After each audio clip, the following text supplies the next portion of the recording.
BNCC সেনা শাখা। তারা মাননীয় অধ্যক্ষ ও উপাধ্যক্ষ মহোদয়কে সালাম প্রদর্শনের মাধ্যমে ক্ষিপ্ত গতিতে এগিয়ে যাচ্ছে। পরবর্তীতে এগিয়ে আসছে আমাদের নৌ শাখা, যেখানে তারা মাননীয় অধ্যক্ষ ও উপাধ্যক্ষ মহোদয়কে সালাম প্রদর্শন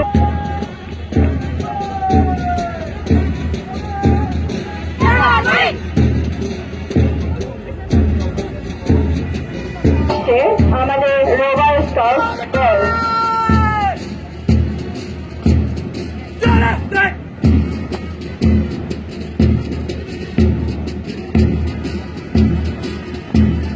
সকলকে করতালির মাধ্যমে ওদের উৎসাহিত করার জন্য